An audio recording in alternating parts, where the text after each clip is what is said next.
Sometimes, the story you're looking for isn't in the book. It's between the pages.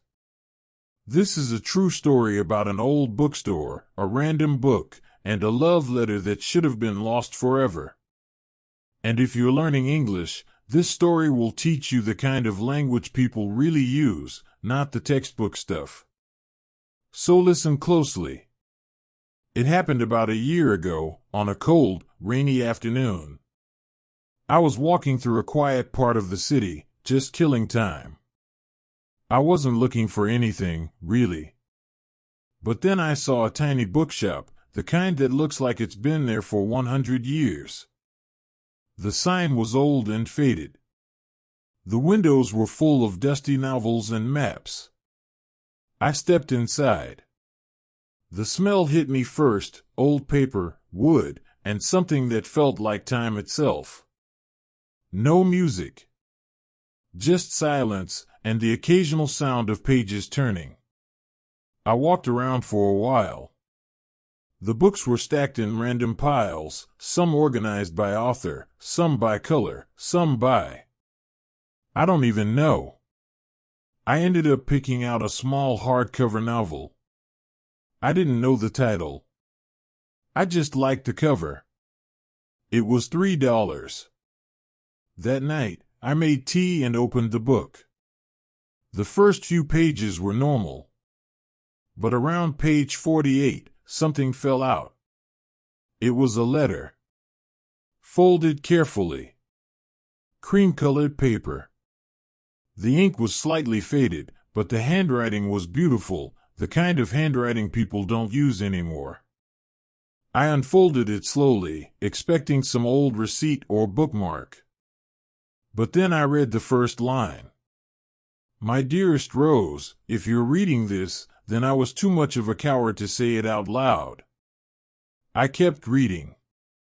It was a love letter. A real one. Honest. Emotional. Someone had poured their heart into those words. They wrote about walking with her in the park. About how her laugh made the world quieter. About regret, about missing chances, about time. About how the world keeps moving, but some people stay in your heart like a song you can't forget.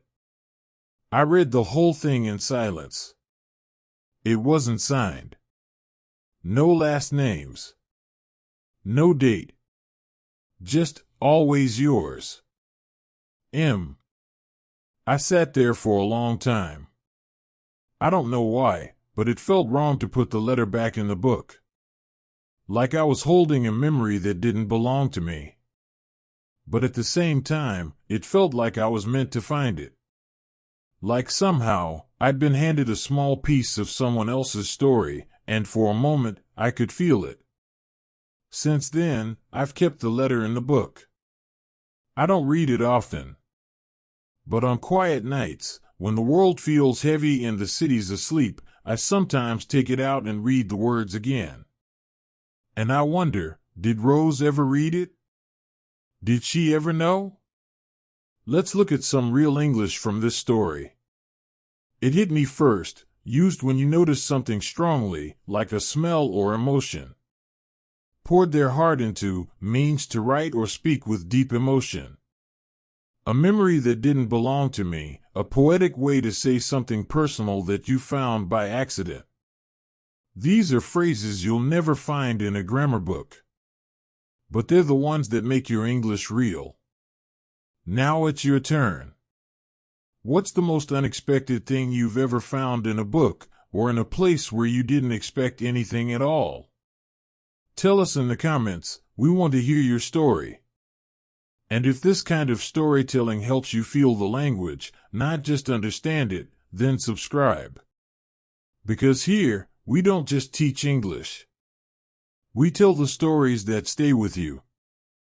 End of story.